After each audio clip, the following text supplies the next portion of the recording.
During the Gulf War in 1990, my family fled from Kuwait to Lebanon. I was only 5 years old, crying over losing my toys back home. But little did I know that on that night, I lost my identity. Am I talking metaphorically here, losing your identity? Absolutely not. In this world, we prove that we exist because there are paper documents issued by your government, preserved in a centralized system. And during the war, the birth registries got destroyed. And I lost the only proof of my place of birth, my birth certificate. It's a human right that seems so natural for everyone in this room and for the people watching us online. It was robbed from me in one instant.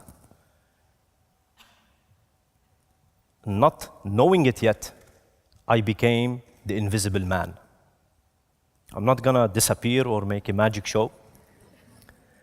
But the title invisible is given by governments for people who do not have birth certificates or who do not have any type of legal identity. Yet, I feel blessed.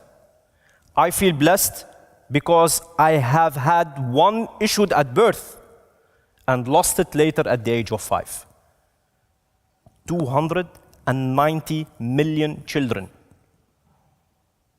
They do not have this document issued for them at birth. And they do not only lack the basic human rights, education, mobility, healthcare. They're vulnerable to sex trafficking and child labor. I'm here today to tell you a story about a lost identity and how becoming the invisible man gave me the superpowers to break identity barriers. I grew up in Lebanon, went to school, university, landed a job in 2011 in a software company. In Dutch, we call it kennisimigrant or knowledge worker.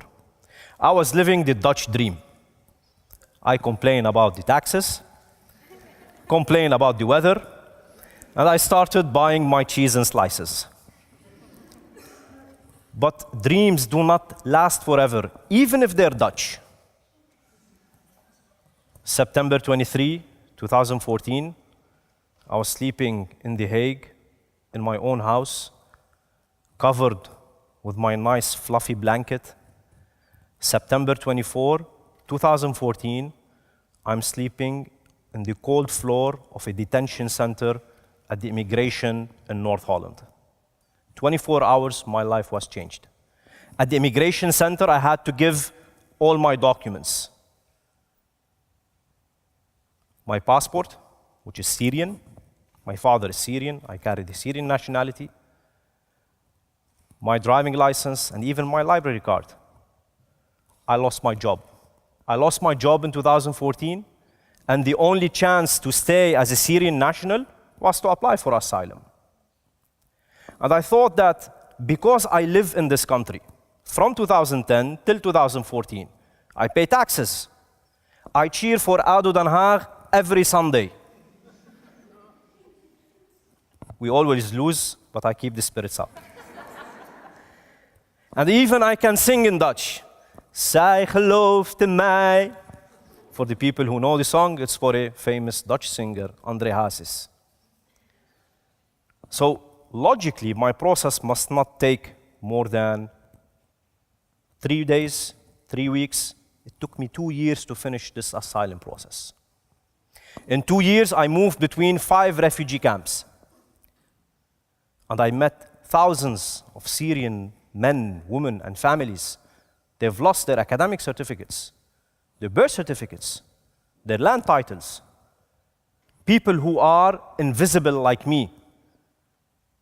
Their life was put on hold, nowhere to go, nothing to do.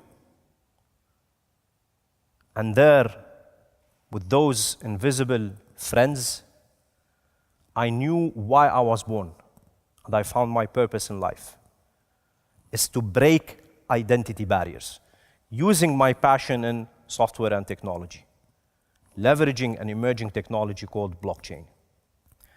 In the asylum center of Zeist, it was my last station, room number E18. I started working on a software called Ana. In Arabic means me. And the purpose of Ana is to reinvent our digital identities and our concept of identity in general. So Alexia was pointing out to the new philosophies of identity. And I believe that centralized organizations that are outdated, that issue documents on paper, that are vulnerable, where data is breached and leaked and hacked, can be changed into something that we own, the concepts of self-sovereign identity. Our identities must be built portable, private, and secure. And we use cryptocurrencies and blockchain to achieve these objectives. We partnered with international NGOs. We're leading discussions with the Dutch government and with the World Bank. And slowly and steadily, we're discovering the pros and cons of using such systems. We're happy that the Dutch government, a few days ago, have pushed a motion for citizens of the Netherlands to own a digital identity. But that's not important. It's important to build it in a way that protects our privacy, similar to refugees, how they value their privacy because it's a matter of life or death for them. For you in this room and for the people who are watching, privacy and security is really important. Today we are at the day celebrating human rights. And we have the UN SDGs. But are we achieving them actually? And what are we going to do to achieve them? Wait for a new UN meeting? Personally, I believe that innovation must be without permission.